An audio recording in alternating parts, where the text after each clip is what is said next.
Okay, so part 2 on this. Sorry, the battery died, but I guess we'll turn it into part 2. How is this second waffle looking? Well, let's get my gloves back on. And let's take a look. That side looks pretty good. Oh yeah, okay, here we go.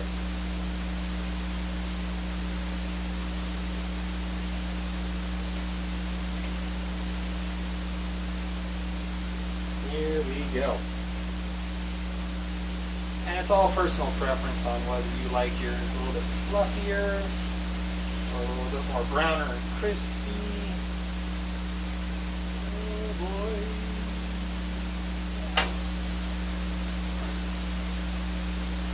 Anyway, here we go. That's pretty good right there. So.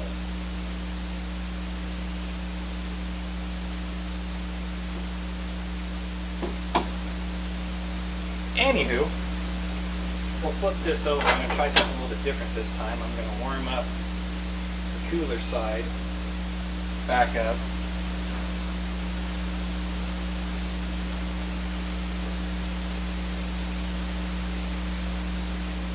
Just remember, butter is your friend when it comes to this. And you don't have to dollop it on. You don't have to have an oil pit sitting there.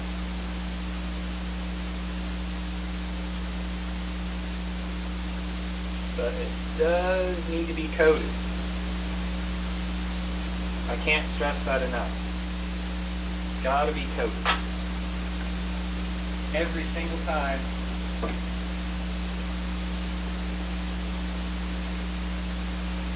Every single time. So anyway, I've got enough for about a couple more waffles here. This will probably be the last one that I share with you guys.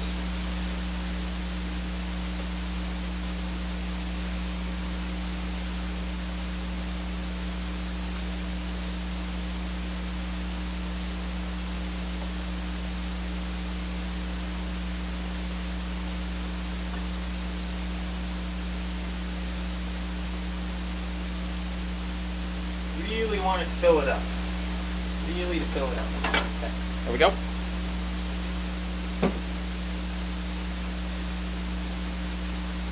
Two seconds while I run this very delicious waffle up to upstairs.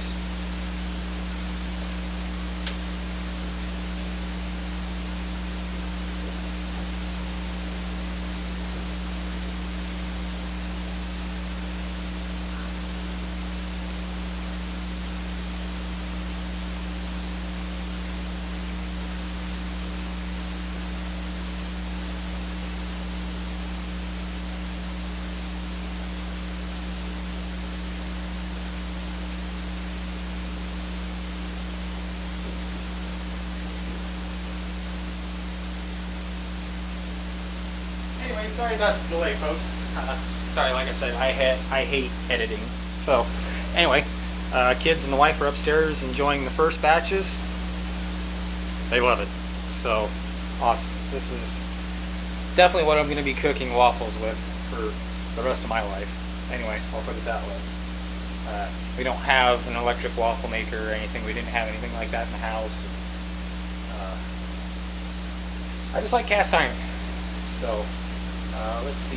What else can I go over?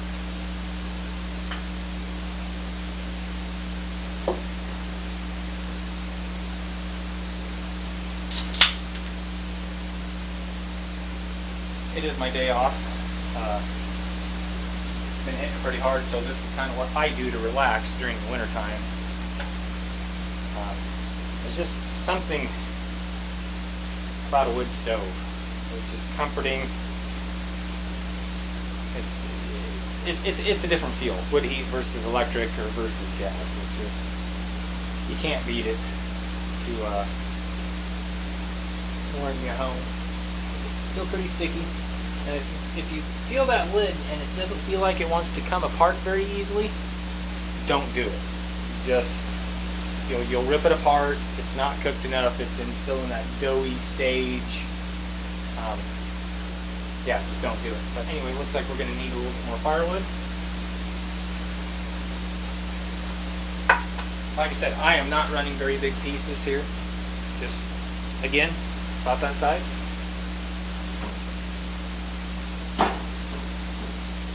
Not running a lot of air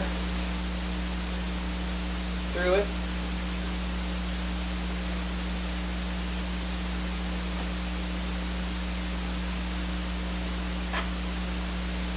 And another very good piece of kit, pliers. Always have pliers. They are just way too handy. I'm a farmer and a rancher. I've always got them on my hip, but these are John Deere pliers. You can go out and find cheaper ones, but this is a good pair. I've had this pair for 12 years now, and it's never, I have smacked, beat, ran over, used it as a pry bar, and yeah, they've been great. So it's definitely another good tool to have, because there's a lot of hot stuff on here, and if you don't have your gloves on, you can just grab a pair of pliers and do the switching and open up the wood stove, and you know, especially if you don't like putting gloves on and off. But let's check this again real quick.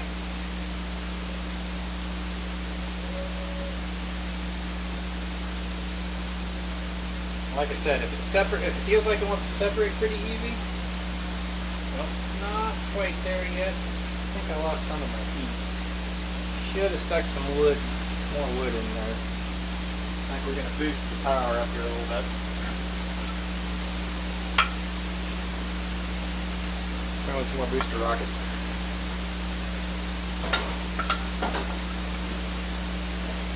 Yeah, I kind of let my coal bed get down a little bit too much, so I'll have to throw some more wood in there. That was my fault.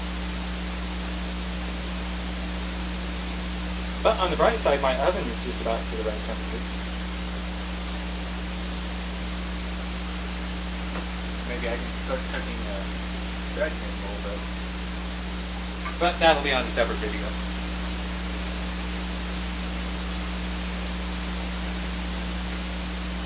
Go ahead and open up the door. Kind of fire the afterburners here a little bit. Get her cooking. Check the temp again. 194. So yeah, I let it get a little too cool. I'm sorry if I'm a little bit repetitive on these videos, but like I said, I don't like to edit, and this is, you get to see my mistakes, you get to see everything that's going on. So actually, for those of you not seeing,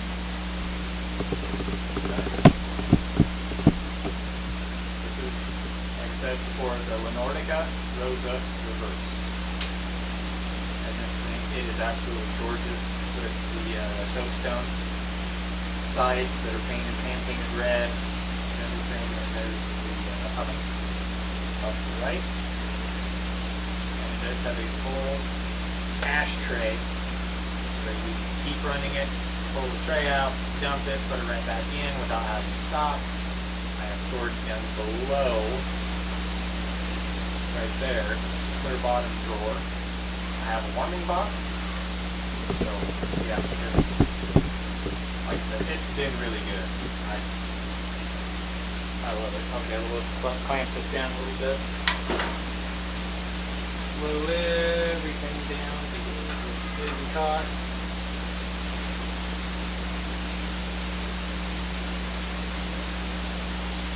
Check this bad boy one more time. May have to do the flip. Yep. Ready? Woo! You see that? She's really wanting to come out of it. Oh, look at that. That's the way I like mine. Crispy. Perfect. That one's going to be mine. Almost on the edge of black. Just almost. I love a crispy waffle. But that's just my preference.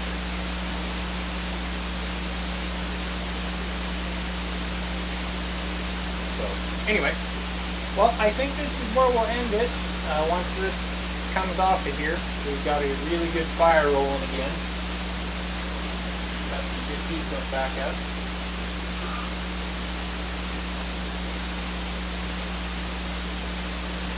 Oh, and before I forget, I'll throw one more thing in there. A little coffee pot right here. Blue enamel, white speckle. This is what during the winter time. I usually don't drink coffee during the summer, but in the winter time I do.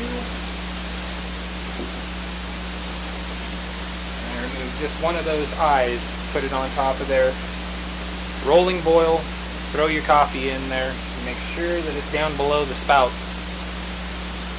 Throw your coffee in there, let it boil. The longer it boils, the stronger it gets. I do it a couple minutes, take it off, pour some cold water on the top once it sits for a couple of minutes, takes all those coffee grounds down, settles it to the bottom, and it's the best cup of coffee you'll ever have. And I typically run either blackout coffee or the Black Rifle coffee, and that seems to be about the best too. Folgers and some of the other ones, it just seems like it gives me heartburn for whatever reason. I don't know why. And I like the taste of the blackout and the Black Rifle better for some reason. For whatever reason, I don't know how they do it, but I know the Black Rifle is my favorite. It's a mild blend. It's nothing too wild or anything. Let's go ahead and take a look at this.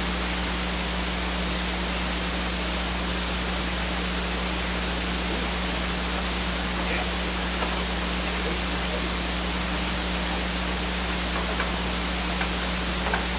Warmed up good enough.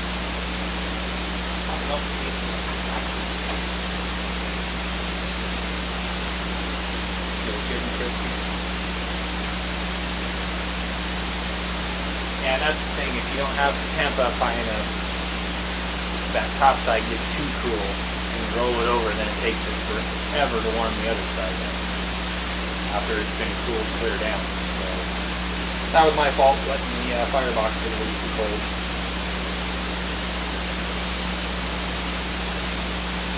Anyway, we'll go ahead and give that another 30 seconds. Click on there. Fine. Can't have to be as crispy as the one side.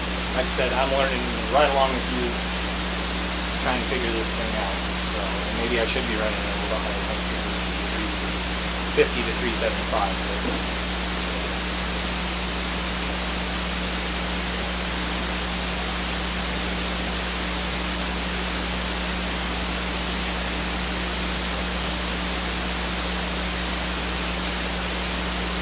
That's the way it is.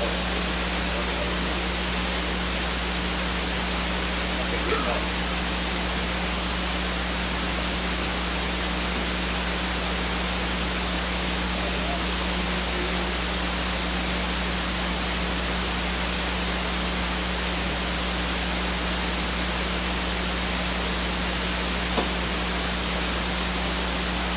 That's the way I like mine. I like it almost, well, it's almost a little bit too black, but then you see the other side where it's just done. Man, I love it when they're like that. I love a crispy waffle. Anywho, well, one is running raw, so I'll go ahead and close this out. So, anyway, thanks for coming along and watching this little girl do what it's been doing for almost 100 years. So, anyway, thanks for watching, and yeah, we'll be doing some more videos coming up soon.